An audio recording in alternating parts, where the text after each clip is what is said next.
Assalamualaikum warahmatullahi wabarakatuh. We are from Group 4. Let me introduce our member. The first is Solihah Ika Nurhayati, Fira Nur Amalia, and Dewi Larasati. We will discuss about interculture in the global workplace.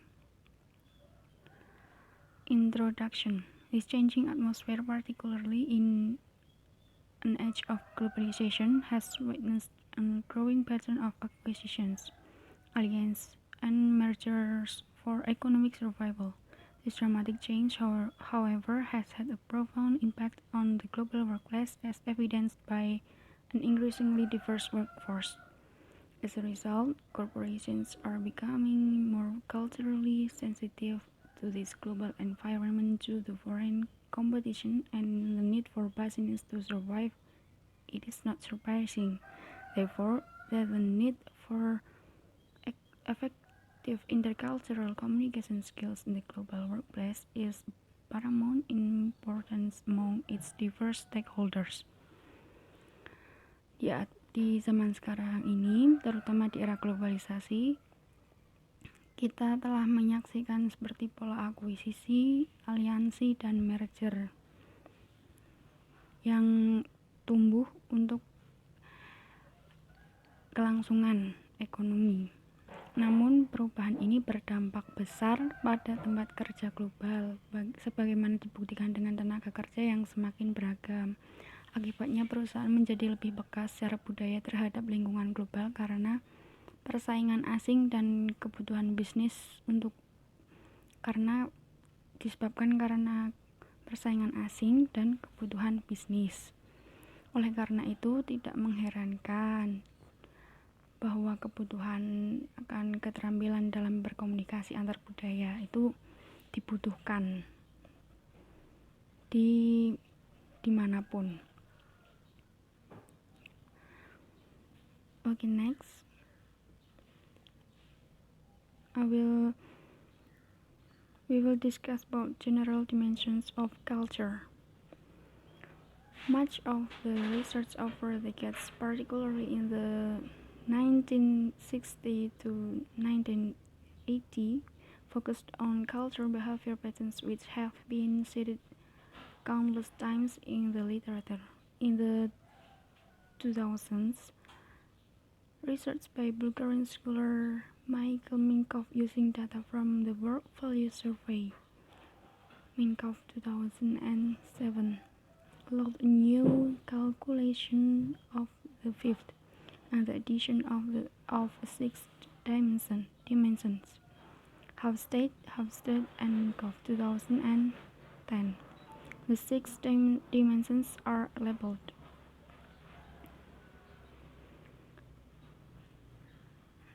The first is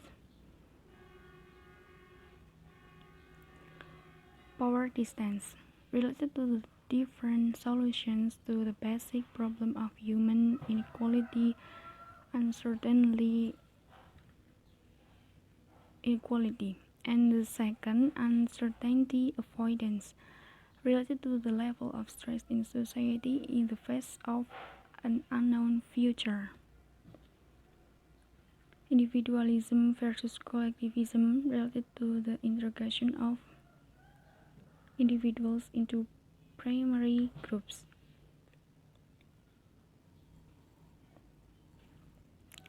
And number 4, masculinity versus femininity, related to the division of emotional roles between women and men. And then long-term versus short-term orientation, related to the choice of focus for people, efforts, the future, or the present and past. Indulgence versus restraint, related to the gratification versus control of basic human desires, related to enjoying life. Next, power distance.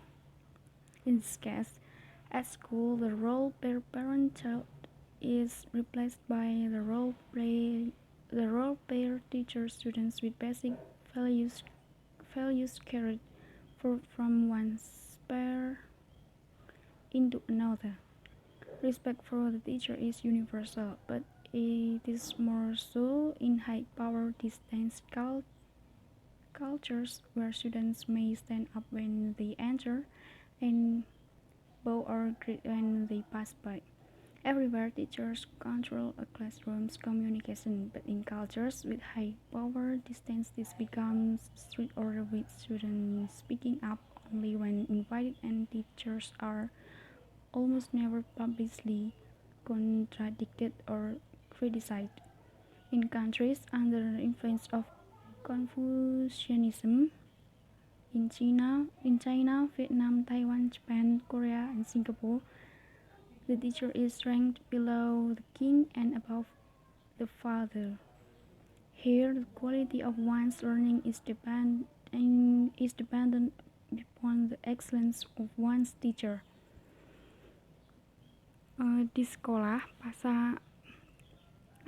orang tua peran orang tua digantikan oleh peran guru. Dengan nilai-nilai dasar yang dibawa dari satu lingkungan ke lingkungan lain. Menghormati guru adalah universal, maksudnya itu di sini status guru lebih tinggi daripada orang tua. Dalam budaya power distance ini, di mana siswa harus berdiri ketika guru itu masuk dengan membungkuk dan menyapa, seperti di negara-negara Konfusianisme seperti Cina, Vietnam, Taiwan, Jepang, Korea, dan Singapura. Di sana memang dibudayakan untuk memberikan hormat dengan cara membungkuk kepada orang yang lebih tua. Tetapi memang kedudukan guru di negara tersebut itu bukan lebih tinggi, tapi menggantikan peran orang tua ketika anak-anak sedang berada di sekolah. Okay, next, uncertainty avoidance. The best way to avoid uncertainty is using rules, and thus the values of uncertainty avoidance is basically about how rules are imposed in a society in order to deal with ambiguity and the unknown. Di sini cara terbaik untuk menghindari ketidakpastian adalah menggunakan aturan. Pada dasarnya adalah tentang bagaimana aturan itu diberlakukan dalam masyarakat untuk menangani ambiguitas dan yang tidak diketahui. Ada dua jenis aturan, yaitu aturan kelembagaan yang fokus pada peraturan formal, hukum tertulis, pedoman yang terstruktur, atau prosedur yang terorganisir. Contoh aturan kelembagaan ada di mana-mana di sekitar kita, mulai dari cara kita membuat buku harian tentang janji tamu hingga bagaimana kasus hukum diproses. Jenis aturan kedua adalah aturan sosial, yaitu merupakan kode etik atau operasi yang disepakati secara informal. Secara umum, aturan sosial adalah nilai, kebajikan, aturan moralitas, dan motif, seperti dalam cara berkomunikasi dengan orang yang lebih tua dan seberapa toleransi kita terhadap orang lain supaya tidak menimbulkan radikal. Well, next, there is individualism versus collectivism. In an individualist culture, the interest of the individual prevails over the interest of the group. Tests between individuals are loose. One difference is reflected in who is taken into account when you set goals. In individualist cultures, goals are set with minimal consideration given to groups other than perhaps your immediate family. In collectivist cultures, other groups are taken into account in a major way and goals are set. Jadi dalam budaya individu ini, kepentingan individu lebih diutamakan daripada kepentingan kelompok. Di sini tercermin sekali perbedaannya ya, sangat jelas perbedaan antara individu dengan kolektivis. Kalau kolektivis itu lebih mementingkan kepentingan kelompok daripada kepentingan individu. Jadi dalam budaya seperti di Amerika Serikat itu, saat bertemu orang baru itu ingin tahu apa yang dilakukan oleh orang tersebut. Itu dalam budaya individualis. Jadi cenderung mendefinisikan orang berdasarkan apa yang telah mereka lakukan, pencapaian mereka, jenis mobil apa yang dikendarai, atau di mana mereka tinggal. Itu budaya individualis, lebih diutamakan. Di sini budaya kolektivis itu lebih menekankan pada hubungan antar orang-orang di sekelompoknya. Jadi ketika menetapkan tujuan pun, jika orangnya itu individualis, maka hanya orang-orang tertentu saja yang akan diberitahu apa tujuan mereka, apa tujuan orang tersebut. Tapi ketika kelompok dalam menetapkan tujuan atau mengambil keputusan, maka akan dibicarakan secara berkelompok atau bersama-sama, seperti musyawarah, seperti itu. Seperti di contoh tersebut, yaitu a student from Colombia may study in the United States and earn a PhD, teach at a distinguished university, and publish important books.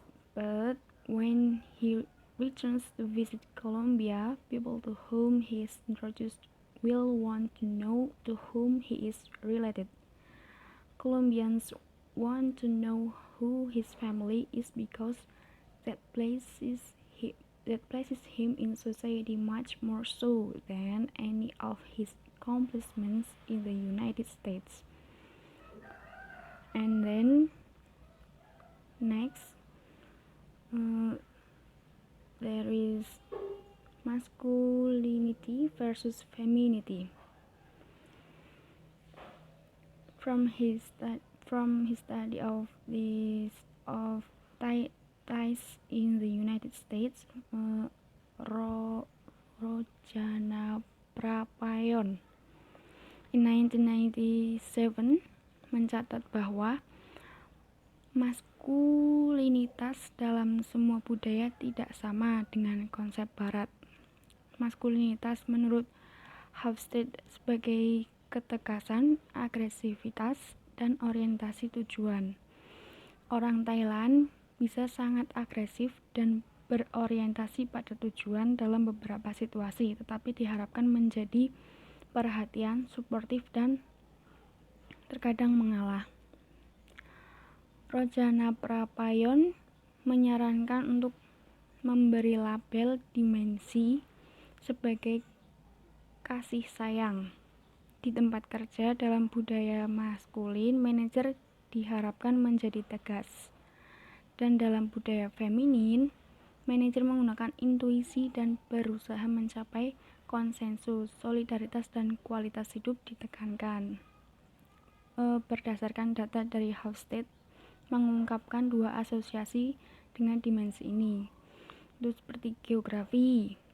Dilihat dari geografi, budaya feminin agak lebih mungkin di iklim yang lebih dingin, sedangkan tingkat kelahiran dilihat dari tingkat kelahiran dalam budaya feminin, wanita memiliki suara yang lebih kuat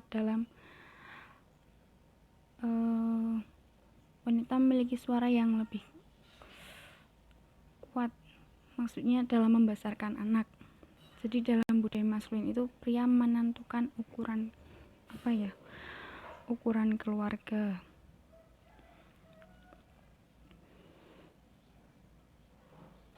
And the next, long-term versus short-term orientation.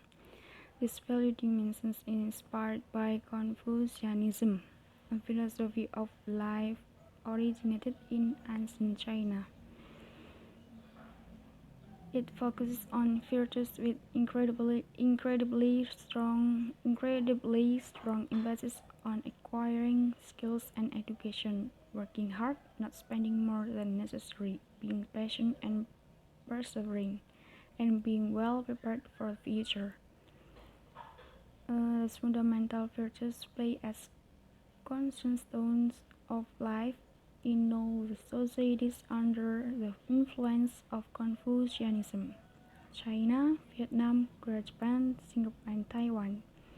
Unsurprisingly, these are also countries with a tendency of leaning towards long-term time orientation.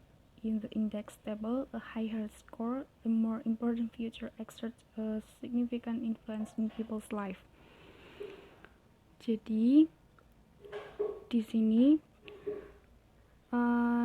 dimensi nilai ini antara long term versus short term yang dinilai dari Konfusianisme, yaitu sebuah filosofi hidup yang berasal dari Tiongkok kuno, Tiongkok zaman dahulu.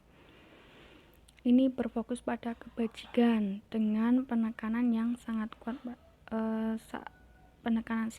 sangat kuat untuk memperoleh keterampilan dan pendidikan, serta bekerja keras, tidak menghabiskan, tidak membuang-buang waktu gitu kan, atau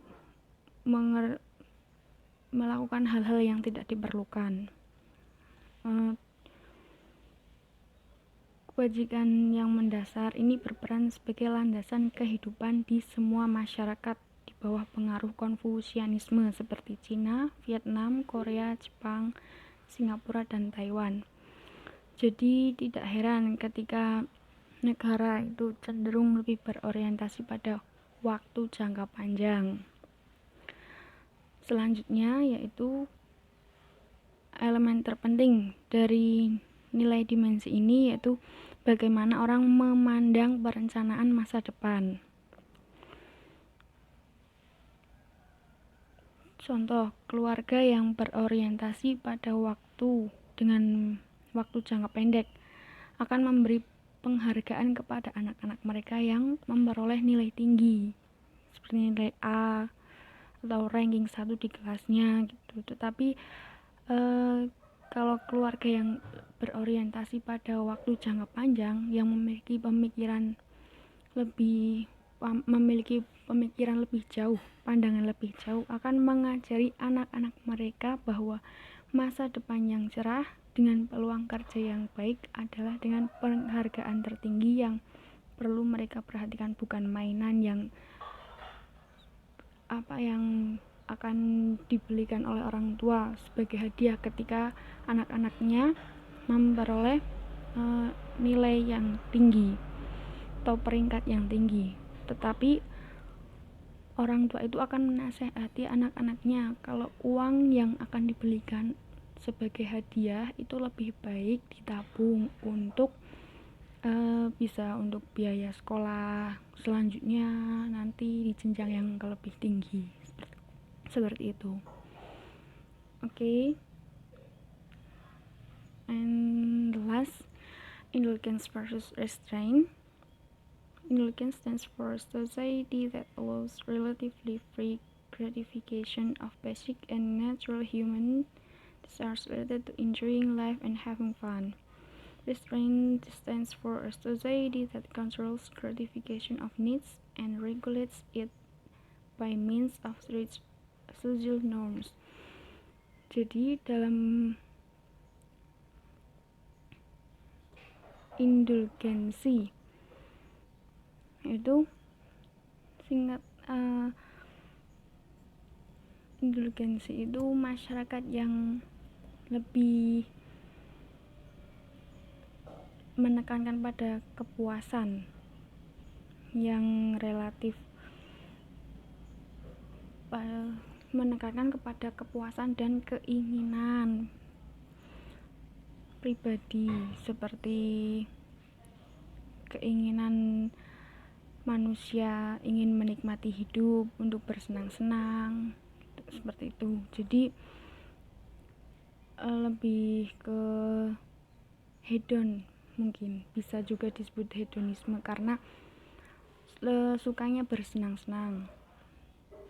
Sedangkan restraint itu pengekangan, berarti masyarakat itu mengontrol kepuasan kebutuhan dengan menggunakan norma-norma sosial yang ada. Contohnya indulgensi itu negara-negara yang cenderung ke indulgensi itu berlaku di Amerika Selatan dan Utara, di Eropa Barat, dan di beberapa bagian Afrika seperti Sahara. Dan sedangkan pengekangan atau yang berpaku pada keterikatan itu berada di negara Eropa Timur, Asia, dan mungkin negara Muslim seperti Timur Tengah, seperti itu. Jadi memang di Eropa Barat kebanyakan orang-orang itu lebih menyukai hidup yang hedon, lebih suka senang-senang, seperti ketika naik pangkat dalam pekerjaan, mereka akan menghabiskan semua uangnya untuk pergi ke klub malam atau mentraktir teman-temannya. Jadi seperti memuaskan diri sendiri. Sedangkan negara-negara seperti Eropa Timur, Asia, dan negara-negara Muslim di Timur Tengah itu lebih berorientasi pada keterikatan, atau mereka itu memiliki dasar agama yang kuat. Jadi mungkin hanya dengan berucap bersyukur ketika mereka senang itu sudah cukup. Saya rasa seperti itu. I think it's not for me. And the next presenter will be delivered by Mbak Ika, Solihah Ika Nurhayati. Okay, thank you.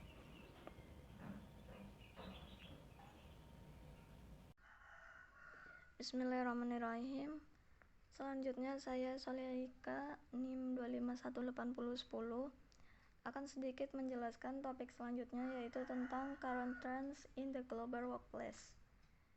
So, in modern times like now, corporations are becoming more culturally sensitive to this global environment due to foreign competition and the need for businesses to survive. It is not surprising, therefore, that the need for effective intercultural communication skills in the global workplace is of paramount importance among its diverse stakeholders. Current trends such as new media, air transportation, and population shifts have impacted the global workplace, thereby posing intercultural communication challenges. More particularly, technological advancements such as higher levels of broadband and faster access to the internet create endless possibilities for swifter communication and information dissemination in a broader world context, especially in the current pandemic where there are still some who are doing work from home and school from home. Jadi saat ini tren seperti media baru, transportasi udara, dan perubahan populasi telah mempengaruhi global workplace, sehingga menimbulkan tantangan untuk intercultural communication, terutama pada kemajuan teknologi seperti adanya peningkatan kualitas broadband dan akses internet yang lebih cepat yang memungkinkan kemampuan unlimited untuk komunikasi dan penyebaran informasi dalam konteks dunia lebih luas. Apalagi di saat pandemi seperti ini, di mana masih ada beberapa yang melakukan work from home dan school from home. Next, for example, Google in China has grown into a multi-billion-dollar investment in a short space of time, and the advent of the World Wide Web has also brought new challenges on the political front. Further, innovations such as blogs, Twitter, podcasts, and YouTube technology have added to the speed of information traveling in a myriad of global virtual networks, crossing news and views in an asynchronous time frame transcending spatial and temporal boundaries. Jadi misalnya kayak Google di Cina itu udah tumbuh jadi investasi multimiliar dolar dalam waktu singkat, dan munculnya World Wide Web atau triple WWW menjadi tantangan baru di bidang politik. Nah, inovasi seperti blog, Twitter, podcast, dan YouTube juga telah menambah cepat jalannya informasi di berbagai jaringan global dan pandangan dalam waktu asinkronus atau komunikasi online secara tidak langsung yang tidak terbatas dan kapan saja. Air transportation has revolutionized travel times and mobility of populations, making it easier to move between continents, into and out of workplace environments without a great deal of angst and travel time being lost. Jadi di tingkat lain, transportasi udara telah merevolusi waktu, telah berubah menjadi perjalanan kayak transportasi yang lebih mudah buat masyarakat, buat orang-orang untuk berpindah antara benua atau masuk dan keluar dari lingkungan tempat kerja tanpa banyak kecemasan, kegelisahan kayak takut telat atau takut macet, dan waktu tempuhnya juga bisa lebih singkat. Perkembangan ini telah membantu ekonomi global yang tidak stabil di Amerika Utara dan bagian lain dunia, mengguncang pasar hingga keluar dari keterpurukannya dan menjadi pilihan bisnis baru. Saat ini realitas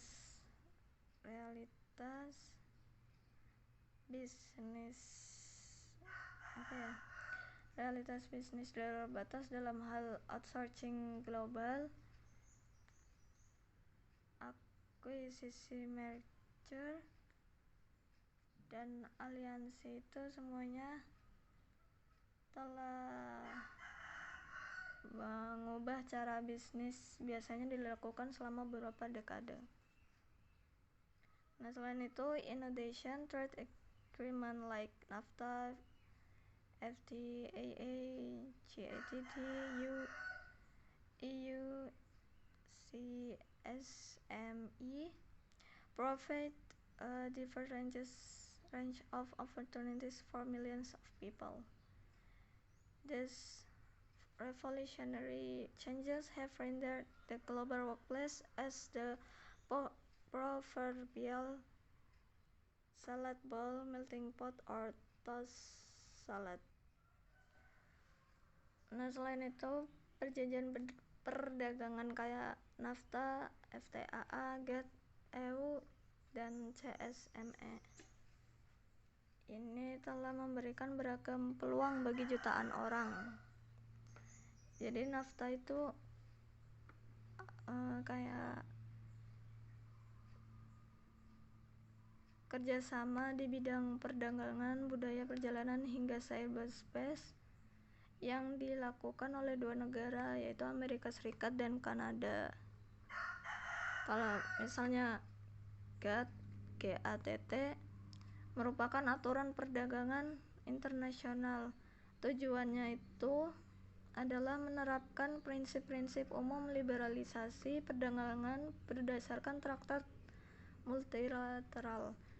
Traktat tersebut berupa pengurangan tarif, penghapusan kendala perdagangan, serta penghapusan praktik perdagangan yang diskriminatif. Nah, perubahan revolusioner ini telah menjadikan global workplace atau tempat kerja global sebagai pepatah kayak melting pot. Itu berarti artinya elemen yang berbeda melebur menjadi satu sebagai suatu kesamaan budaya yang harmonis. Jadi satu kesatuan kayak Bhinneka Tunggal Ika. Current trends in population shifts such as that push and pull factors in the global economy directly and indirectly influence the degree of global workforce mobility.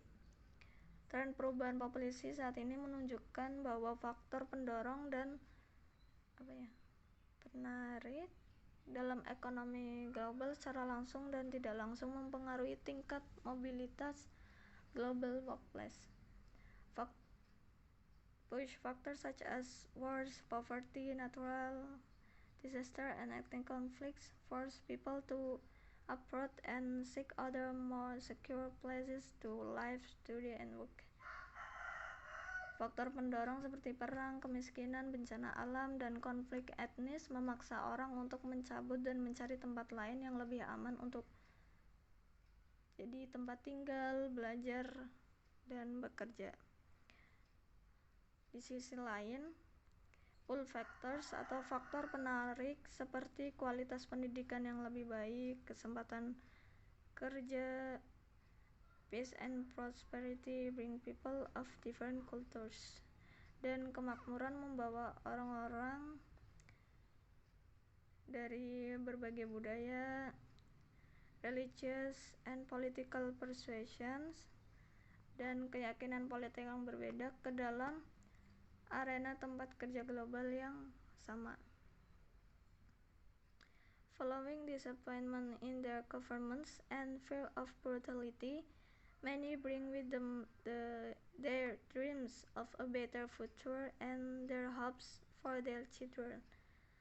They also bring with them their cultural, ethnic, and racial baggage, inevitably creating a potentially and realistically explosive situation. Mereka juga membawa serta budayanya, juga etnis, ras mereka yang pasti menciptakan situasi yang lebih baik dan lebih realistis buat mereka. Next is Sudirman claims that conflict over immigration and cultural pluralism has begun to unsettle countries like the Netherlands, Britain, and France.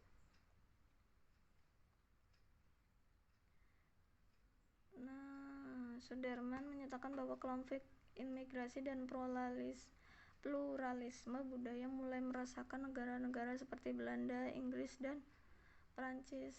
Dengan kata lain, sebagai akibat dari faktor pendorong dan penarik, para imigran, pengungsi, dan migran seringkali terlibat dalam bentrokan ras dan etnis dengan anggota populasi nasional tempat mereka berimigrasi.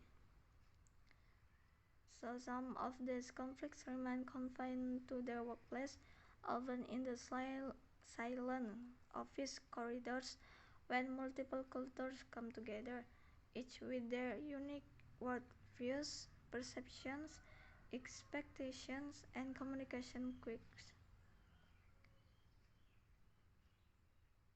Other conflicts spill onto the streets and the neighborhoods. The recent conflict between the Romanians and the Irish in Ireland, the South Asian muggings and murders in Melbourne, Australia, and the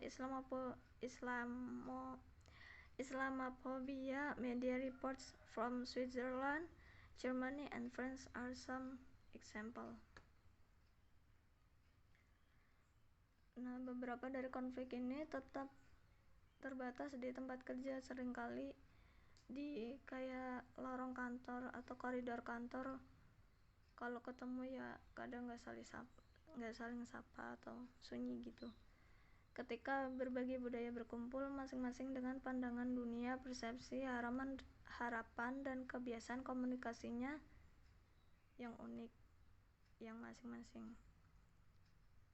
Nah, beberapa contohnya konflik baru-baru ini antara orang Rumania dan Irlandia di Irlandia, terus perampokan dan pembunuhan Asia Selatan di Melbourne, Australia, dan laporan media Islamofobia dari Swiss, Jerman, dan Prancis.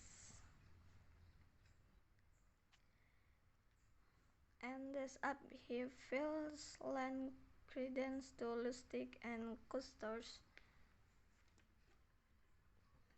assertion, for example, that immigrants to the United States have not always been accepted into the communities into which they have settled.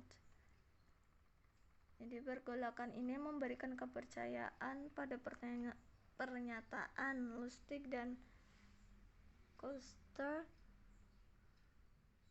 misalnya bahwa imigran ke Amerika Serikat tidak selalu diterima di komunitas tempat mereka menetap atau tinggal.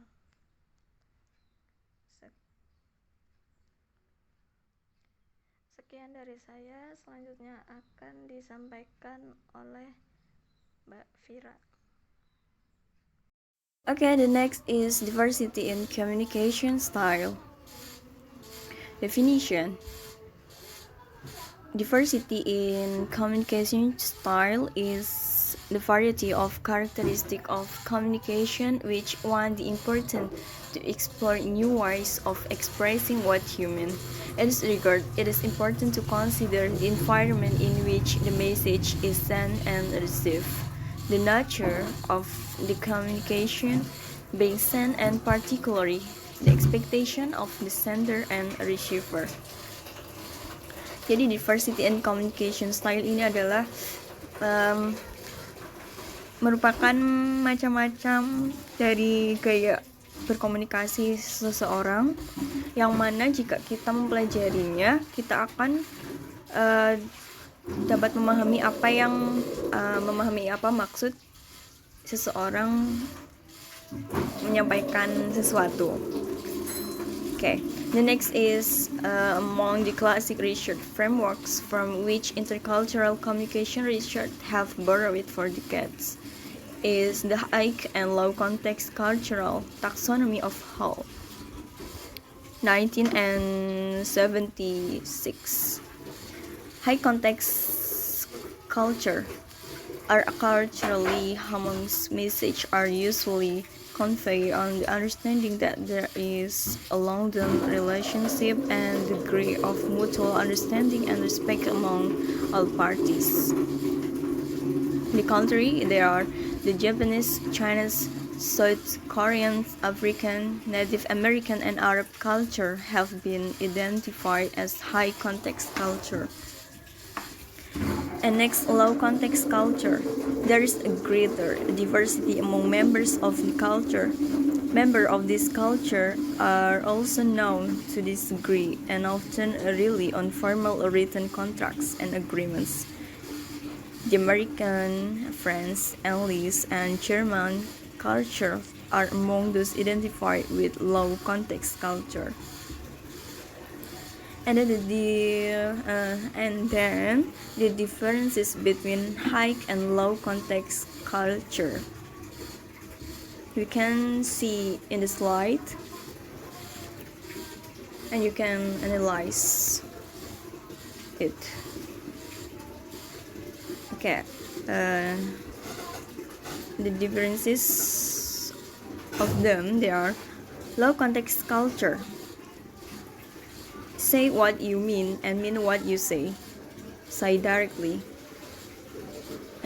And high context culture, you cannot understand what's being said until you learn how things are done around here.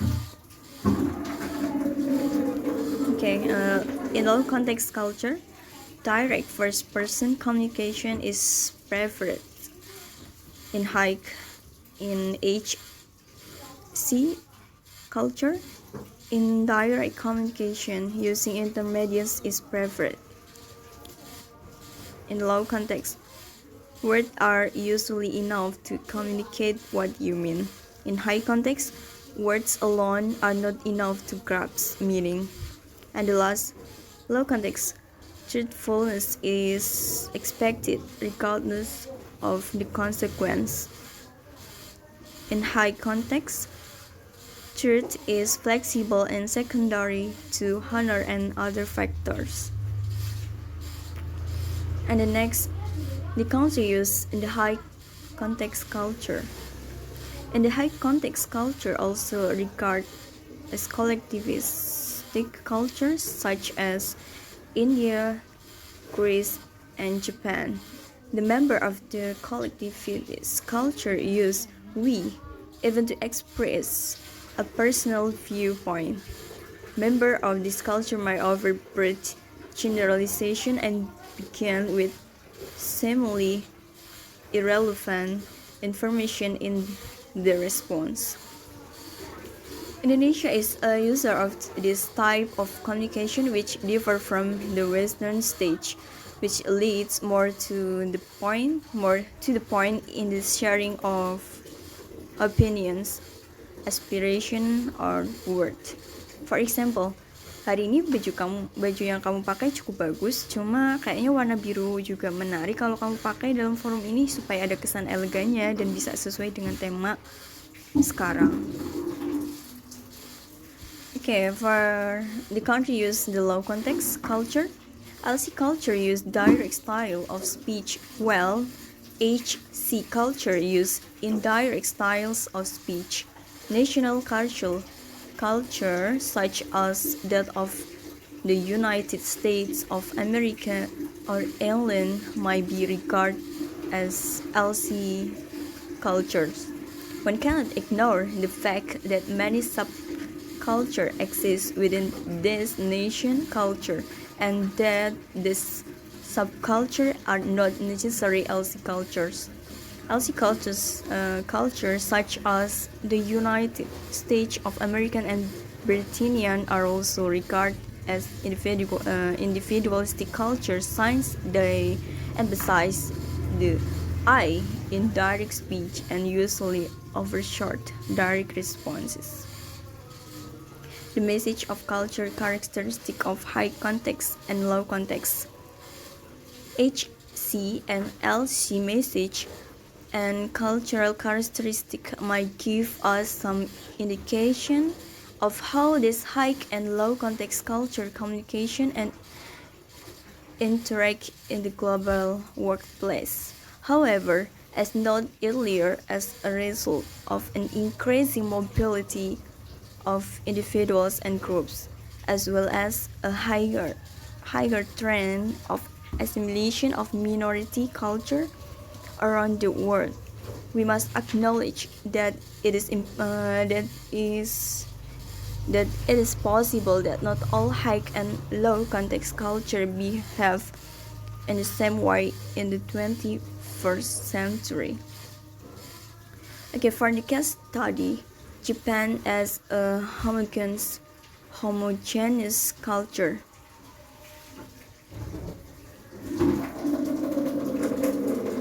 Okay, you can see on the slide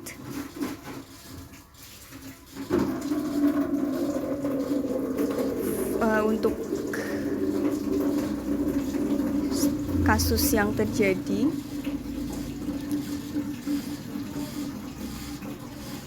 You can see in the slide and you can analyze.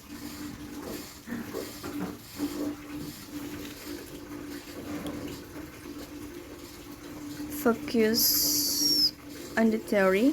Mike believed that Asian scholars can find a number of wonderful portraits about humanity and communication.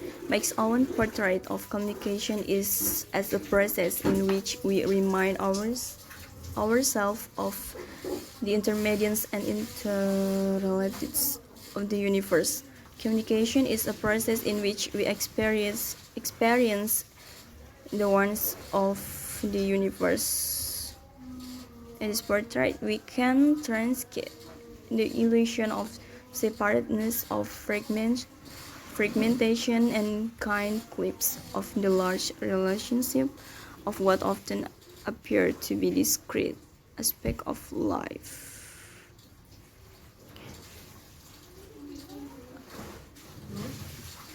Okay. Do you have any question? Thank you. Thanks for your attention. Wassalamualaikum warahmatullahi wabarakatuh.